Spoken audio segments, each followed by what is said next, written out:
Anger is like holding a hot coal and somehow hoping the other person gets burned. But here's the crazy thing. Anger isn't the enemy. It's the message. The question is, do you have the courage to read it without letting it burn your entire life down? We've all been there. That text that sets you off. That driver that cuts you off.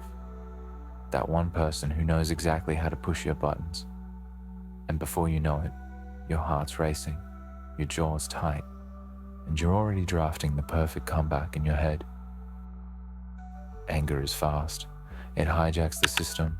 It feels powerful, almost righteous.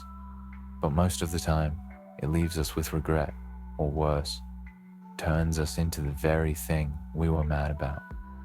Enter Ahimsa, nonviolence as a radical act.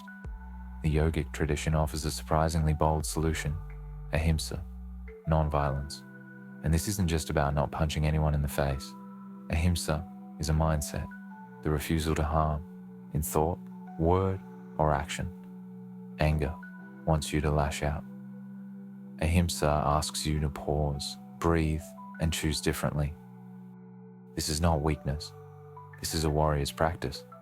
It's easy to let anger run wild. It's hard to sit with the fire and not pass it along. The Stoics had a similar take. Seneca called anger a brief madness. He warned that when you're angry, you're no longer steering your own ship. You've handed the wheel to the storm.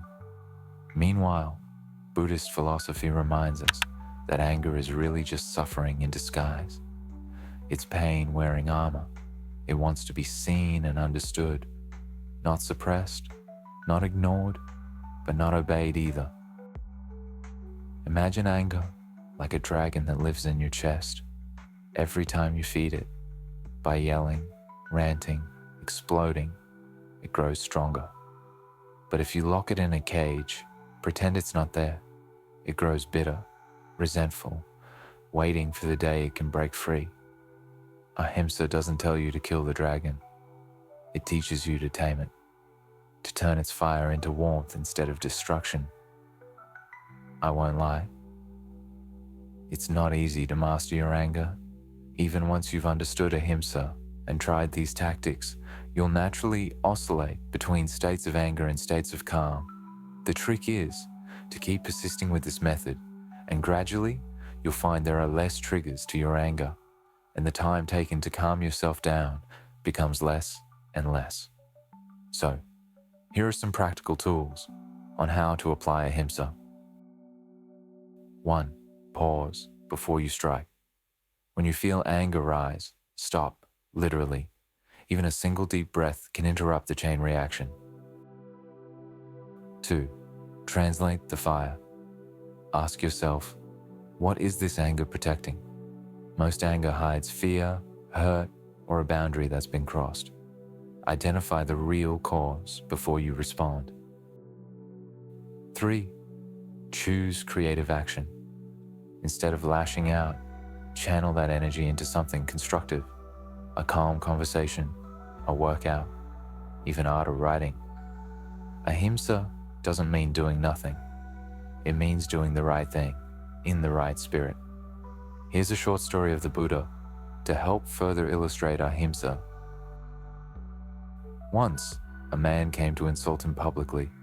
He just smiled and said, "If someone offers you a gift and you refuse to accept it, to whom does the gift belong?" The man didn't know what to say. The Buddha continued, "I refuse your anger. It stays with you." That is Ahimsa in action. The ability to say, "This fire isn't mine to carry."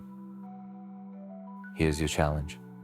The next time you feel the spark of anger, catch it, pause, name what you're feeling. Then choose an action that doesn't harm neither you nor them. It won't make you passive. It'll make you powerful. Because the real victory isn't in winning the argument. It's in winning yourself back.